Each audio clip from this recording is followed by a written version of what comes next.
The settings icon allows us to adjust many settings for the infotainment system. The clock, swipe up or down to change the time, 7:35. You can change between 12-hour and 24-hour, and select between AM and PM like that. System settings allows you to adjust the beep, low, medium, or high.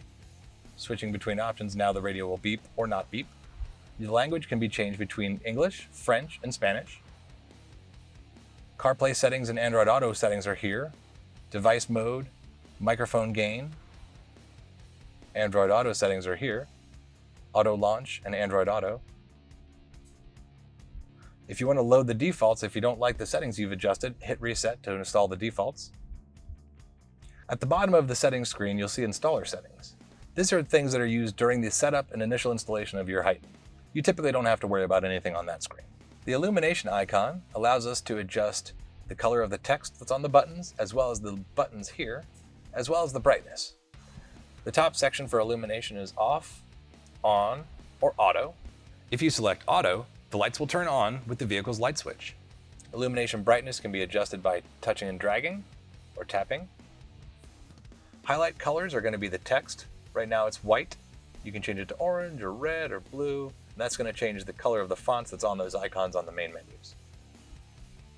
The illumination color are these buttons down here. You can see as I change this, these will change.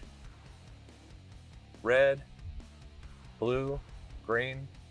If you want to make a custom color, you can go down here and you can completely tweak this using RGB values, red, green, and blue values. Or just switch it back to standard, pick the color you like, and go with what looks great in your vehicle. The background icon will allow you to select one of the 9 preloaded backgrounds. Just touch it and it'll automatically load instantly. If you want to load your own graphics, press the icon plus button, plug in a thumb drive, and load the graphic from your thumb drive.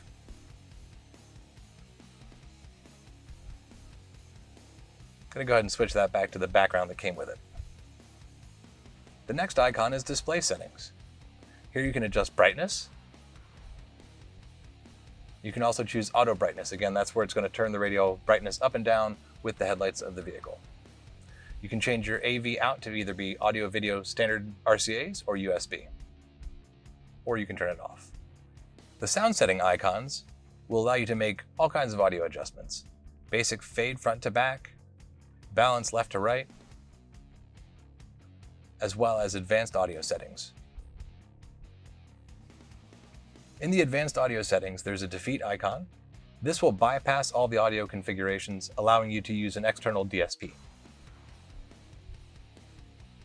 There is a reset button that allows you to reset the default audio settings. If you're running Toslink optical output into a DSP or amplifier that's equipped with a fiber optic input, you can turn this output on or off here. The microphone selection is for choosing between the built-in microphone and the optional external microphone. If you install the external microphone, touch external to select it, or touch internal to use the microphone that's built into the Heigh10 screen. In the source gain settings screen, you can adjust the volume or gain of each individual source. Typically AM or FM is not going to be as loud as something like Android Auto, so you can turn the gain or the volume up here. If you're playing something back from a USB device and it's too loud or too quiet, you can adjust the gain or volume here. The volume settings. Start volume allows you to either start at the last volume where the radio was, or you can select custom. This way it's always going to start at 3 or 12 or 32. Whatever value you'd like the radio to start at, select that and choose custom. If you want it to turn on and go back to where it was last, simply select last. It'll automatically turn on at the same volume you left it. Same with Bluetooth volume, nav volume, and voice volume. These allow you to set a specific volume, and it's either going to go back to where it was the last time you use it, or it'll go to that preset volume. Along with fade and balance, left and right and front to rear, you also have a loudness control. Touch that to turn that on or off. That increases certain frequencies to make the sound more dynamic. You also have a subwoofer output. If you have RCAs connected and you have an amplifier for a subwoofer, that's where you can turn that subwoofer on or off. You can also touch 180 to invert the phase of the subwoofer. Controlling the subwoofer level, you can touch and drag, or simply tap anywhere on the fader. That's going to allow you to control the subwoofer independently from the Heigh10 screen. If you're making adjustments and you've moved fade and balance, You can always touch center and it's going to return to the center of the vehicle. Next is the Equalizer tab. There's a 15-band graphic equalizer. You can use this to physically drag up and down or tap where you would like the level set. If you touch and hold, it's going to have a little pop-up that shows the value. 0, 1, 2, 3. Many people don't understand the difference between 20, 100, 200, 4,000 hertz. So we've labeled the frequencies for you so you understand what adjustments you're making. Here we show sub-bass, bass, mid-range, which we've broken into mid-range, low-mid, and high-mid, and brilliance, which is the high end. So if you want it to sound a little louder, a little brighter, you can adjust the brilliance. If you want more bass, we can bring these frequencies up. This is the only system right now that shows you the frequency ranges and explains to you what you're actually adjusting, which makes it very easy for a user to adjust. If you find a setting you like, press and hold a preset to lock that in. We do have preset equalizers here in the factory EQ option. You can select one and hit rock, or hip hop, or electronic, and you can hear that changes instantly as you're listening to it. If we go back to the equalizer setting, if we like that sound, we can lock that in as another preset. So you feel free to use the factory EQs to populate some of your presets by selecting them and then pressing a preset to lock them in. You can always make adjustments to that preset and then resave it by pressing and holding again. Now you can quickly jump between your favorite presets to get the audio that you like for the specific music that you're listening to. Advanced tuning options are also available, like crossover. You can select the front, rear, and subwoofer crossovers here and adjust them independently. When making your adjustments, select the frequency, select the level, and you can also adjust the slope for the front as well as the rear and the subwoofer independently. If you've made adjustments and you don't like the sound and you want to return to the factory, simply press the flat icon to return to a flat crossover point. This next tab is for advanced audio files.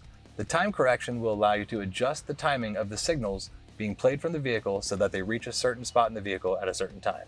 This allows you to create a sweet spot for either the driver or both the front passengers or anywhere else in the vehicle. Selecting time correction and turning it on, you can now increase the distance for each speaker. The default setting is inches. I'm going to tell it that my front speaker is 20 inches away. Now I'm going to tell it that my rear right speaker is 60 inches away. This is going to change the time it takes for the signal to reach me.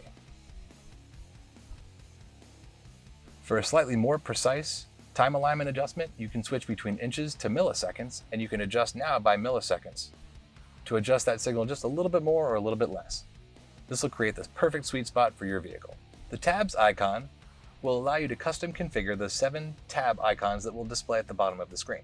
These are the ones you're going to use to quickly switch between sources. Change an icon, select the icon location you want to program, and then select the icon you want to put there. If I want to put my favorites here, I'll select the location, and then I'll select favorites. So now I'll show you where these icons appear. When you're in any of the sources, there's a little arrow at the bottom. Touch that arrow to reveal your tabs icon. Now you can quickly switch between sources. Touch the arrow and switch between sources. If you don't make a selection after 5 seconds, the tabs icon will automatically disappear, maximizing your screen real estate. The camera settings icon will give you access to the same settings we adjusted before. This is just a quick way to access those settings.